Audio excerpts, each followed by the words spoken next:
Good evening, everyone. Welcome to NTD Tonight. I'm David Zhang. Here is a preview of some of today's top stories. The House Speaker race is spinning in circles. Speaker nominee Representative Tom Emmer drops out after facing growing opposition and criticism from Trump. Over 30 states sue Meta. They say the social media giant is allegedly harming children's mental health. 8 children found nearly 2,000 miles from home. Police say their biological mother abducted the kids after losing custody. Just this afternoon, after being nominated as the GOP candidate for Speaker of the House, Representative Tom Emmer drops out of the race. He was the Republican Party's third and latest nominee. Republican Majority Whip Tom Emmer has dropped out of the race for House Speaker after winning the majority of votes behind closed doors on Tuesday. At the GOP conference, lawmakers said Emmer, 62, defeated Representative Mike Johnson in a secret ballot vote, 117 to 97. After Emmer was elected as the GOP nominee, several lawmakers reportedly said they planned to vote against him. And the former President Trump also claimed Emmer was, quote, out of touch with Republican voters. Tom Emmer, it looks like he's finished. He was not a supporter, he was a rhino, and it looks like he's finished, but we'll see. This comes 3 weeks after Representative Kevin McCarthy was ousted from his position as a Speaker of the House. More on the war between Israel and Hamas terrorists. The 85-year-old former hostage shares her frightening experience and a recorded phone call from a Hamas terrorist celebrating with his family about killing innocent civilians. NTD's Jason Perry has the update.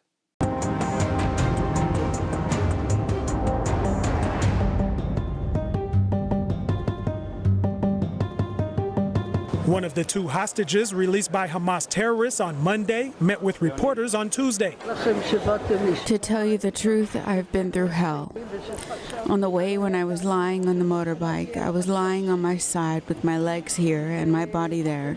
So the guys hit me with sticks on the way. She then described what happened after they reached the Hamas tunnels, a complex underground network which has been used to facilitate acts of terrorism. From there, we walked for miles under the ground, on moist ground. It looked like a spider web, many tunnels.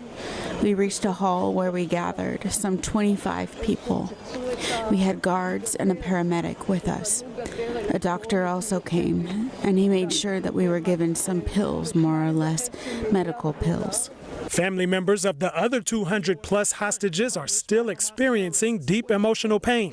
The Hamas-run health ministry reports that over 5,700 Palestinians have been killed in the war so far. The conflict began after Hamas terrorists killed approximately 1,400 Israelis, most of whom were attending a music festival.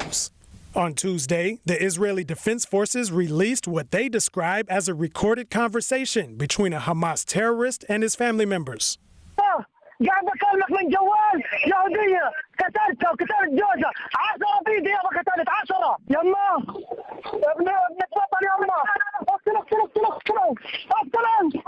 افتح الواتساب شوف كيف القتل شوف افتح.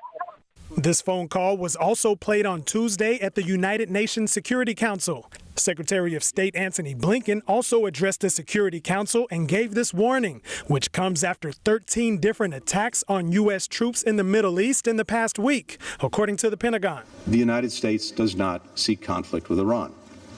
We do not want this war to widen. But if Iran or its proxies attack U.S. personnel anywhere, make no mistake, we will defend our people, we will defend our security, swiftly and decisively.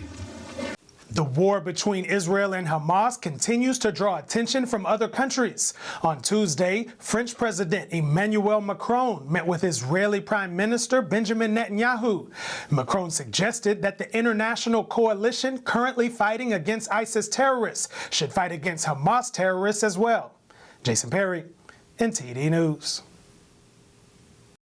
New data from Customs and Border Protection show a record number of illegal immigrants crossed the U.S.-Mexico border in September.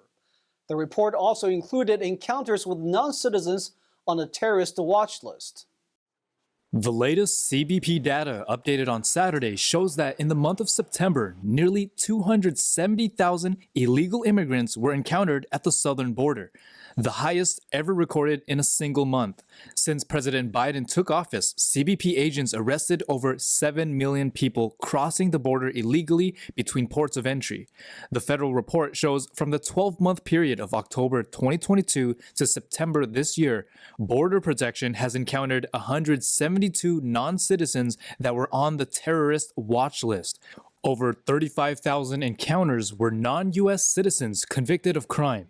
988 had outstanding warrants and around 11,500 were arrested. CBP reported a total of 3.2 million encounters during the 12-month timeframe. Roughly $13.6 billion of funding has been earmarked for border protection, including money for hiring an additional 1,300 Border Patrol agents and 1,600 new asylum officers. David Lamb, NTD News, California. Lawsuit against the Meta for allegedly harming children's mental health. Today, attorneys general from over 30 states filed a lawsuit against the tech company. Here's New York's Attorney General speaking on the issue. Social media is fueling a national youth mental health crisis. Children, and in particular young girls, are struggling with record levels of depression and anxiety. Studies in Facebook's own internal documents show that social media is part of the problem. Meta owns Facebook and Instagram. The lawsuit alleges that the company knowingly designed and deployed harmful features on the platforms to addict children and teens. The lawsuit also charges that Meta collects data on children under 13 without informing parents or obtaining parental consent. This would violate federal law. 9 attorneys general are also filing lawsuits in their respective states. This brings the number of involved states to over 40. 8 children abducted in Arkansas were found all the way in California. Police say they arrested the mother, accusing her of abducting them from foster placements. NTD's David Lamb reports. According to Anderson police, a concerned citizen contacted dispatchers in Shasta County after seeing 6 children with a woman who displayed, quote, bizarre behavior around midnight Saturday. Officers arrived at the parking lot of a restaurant and found 36-year-old Trista Fullerton associated with an Arkansas-plated pickup truck. Officers arrested Fullerton on her arrest warrant for abducting 8 of her children. And through interviewing the mother, they learned the other 2 children were at a nearby residence. Police say Fullerton is the biological mother of all 8, but lost custodial rights and took them from foster placements. Although not confirmed how the kids were transported, Arkansas to Shasta County is roughly a 2,000-mile drive. The children were released to Children and Family Services to reunite with their family and guardians in Arkansas. David Lamb, NTD News, California. Nearly 200 decaying bodies discovered at a Colorado funeral home. Some families now accuse the business of fabricating cremation records and giving them fake ashes. Authorities made the discovery after a report of a terrible smell. The families that did business with Return to Nature Funeral Home feared their loved ones weren't cremated at all. Instead, they could be among the 189 unidentified corpses authorities discovered after responding to a report of an abhorrent smell. Return to Nature gave some customers death certificates stating their loved ones' remains had been handled by one of 2 crematories. But those businesses told AP News they were not performing cremations for Return to Nature on the dates included on the certificates. I am completely convinced that what I have is actually a bag of powdered cement. They're not ashes. I've looked online and talked to other people, and these ashes don't look like ashes. They look like cement. Properly cremated remains are made up of bone fragments that do not have any organic material left. This means they lack DNA that could be used to identify individuals.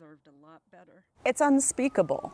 It's unspeakable. It truly is the worst thing that my family has gone through.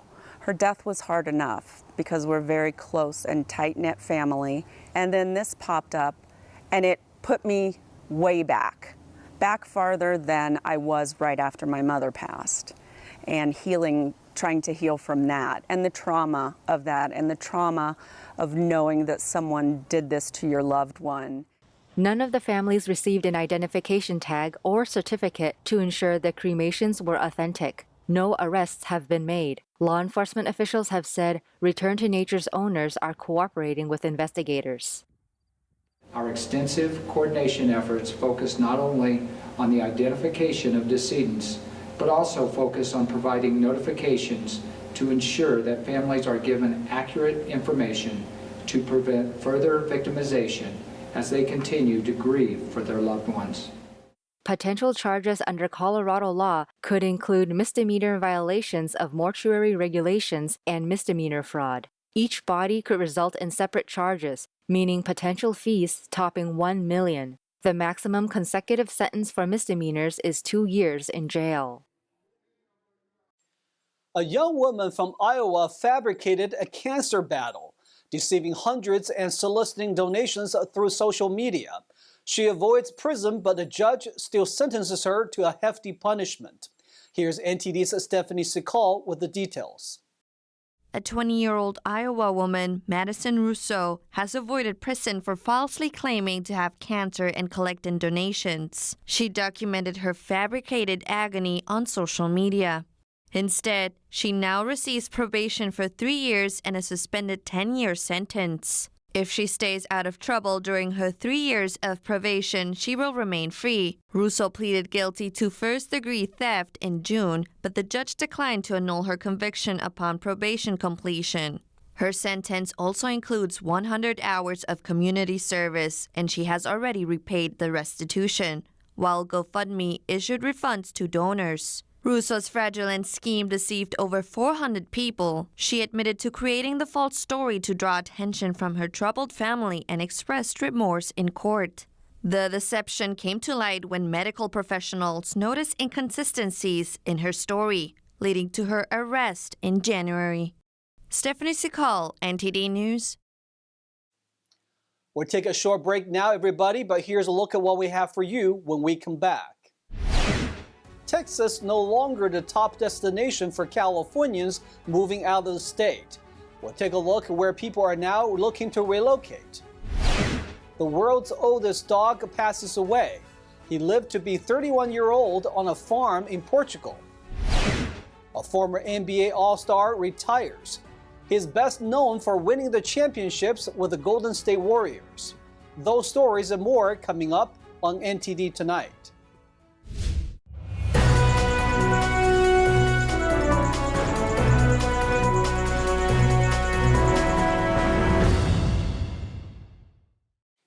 Welcome back to NTD Tonight. I'm your host, David Zhang. The number of former Californians who became Texans dropped slightly last year. Instead, more and more ex-Californians are heading to Arizona and Florida. The flow of Californians to Texas has marked the largest state-to-state movement in the U.S. for the past 2 years. But according to new state-to-state migration figures released by the U.S. Census Bureau on Thursday, the flow decreased as real estate in Texas' largest cities has grown more expensive. It decreased from more than 107,000 people in 2021 to more than 102,000 residents in 2022. Meanwhile, in Florida, the number of former Californians went from more than 37,000 people in 2021 to more than 50,000 people in 2022. And in Arizona, it went from more than 69,000 people to 74,000 people during that same time period. California had a net loss of more than 113,000 residents last year, a number that would have been much higher if not for people moving to the state from other countries and a natural increase from more births than deaths. More than 343,000 people left California for another state last year, the highest number of any U.S. state. This comes as the state faces high housing costs, increased crime and drug trafficking, and widespread homelessness. The second largest state-to-state movement in the U.S. is from New York to Florida. According to the migration figures from the U.S. Census Bureau, this remained almost unchanged from 2021 to 2022, at at around 92,000 movers. California housing crisis while 11 metro areas struggle with the severe shortages, driving up living costs. NTD's Stephanie Sakal reports. California is experiencing a severe housing shortage, with 11 of its metropolitan areas among the most affected in the U.S. Ventura County is hit the hardest, facing a 12.5% housing deficit, while the Inland Empire ranks third nationally with a 10.7% shortage. Comparing California to other metros, the state is short of 873,730 housing units, making up to 6.5% of its total homes, which is nearly double the underproduction compared to the rest of the country. This housing crisis is driving up living costs, with higher rent prices and a surge in median home prices in California, making it increasingly unaffordable for residents. Stephanie Sakal, NTD News, California. Bobby, the world's oldest dog. In a remarkable tale of canine longevity, the 31-year-old dog from Portugal held the title until his recent passing. NTD's Stephanie Sakal has more on Bobby's story. The world's oldest dog, a 31-year-old named Bobby from Portugal, passed away over the weekend. Bobby was born in 1992 and lived with his owner, Leonel Costa, on a farm in Conqueiros, Portugal. He was considered to be over 217 years old in human years at the time of his death. According to Costa, Bobby's longevity was attributed to a diet of human food, plenty of fresh air, and lots of love. Also, he had never been leashed.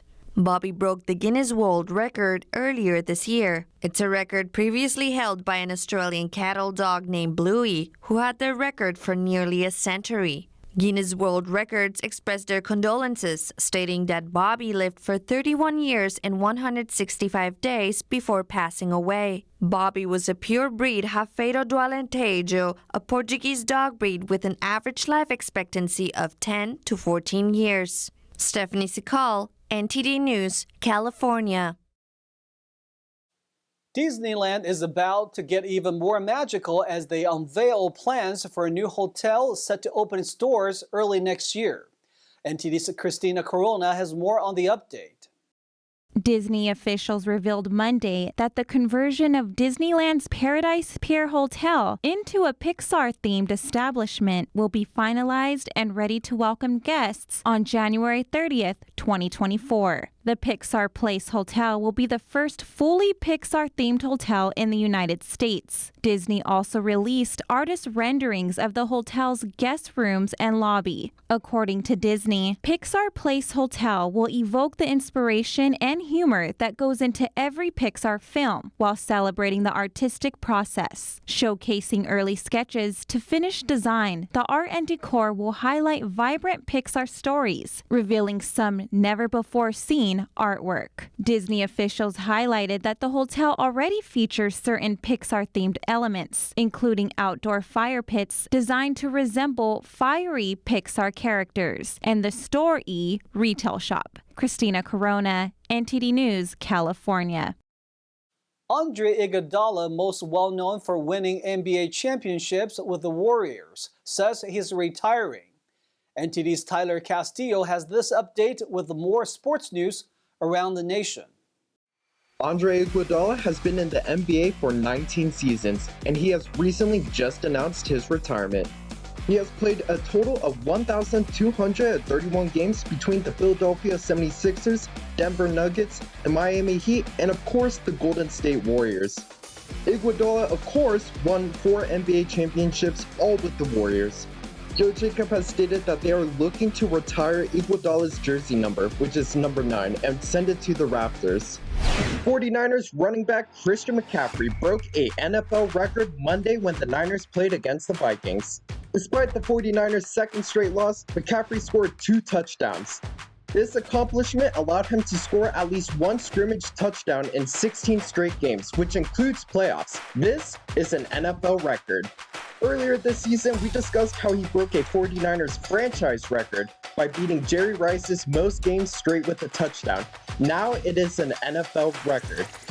The previous record holders were Lenny Moore and O.J. Simpson, who scored scrimmage touchdowns in 15 straight games. Lenny Moore, however, owns the record for most consecutive games with a touchdown of any kind, which is 17. Let's see if McCaffrey decides to break another record. The Las Vegas Golden Knights are currently 6-0-0, which is the best record for a team that won the Stanley Cup the previous season. It's also the best start in franchise history for Las Vegas. Vegas Golden Knights came into the league during the 2017-2018 season, and since then has been in the Stanley Cup Finals twice and won it all last season. Vegas has only missed the playoffs once. Let us see if they can add to their winning streak. That's all we've got for you tonight. We would like you to join us again on NTD Tonight every weekday at 9 p.m. I'm David Zhang. Have a wonderful evening.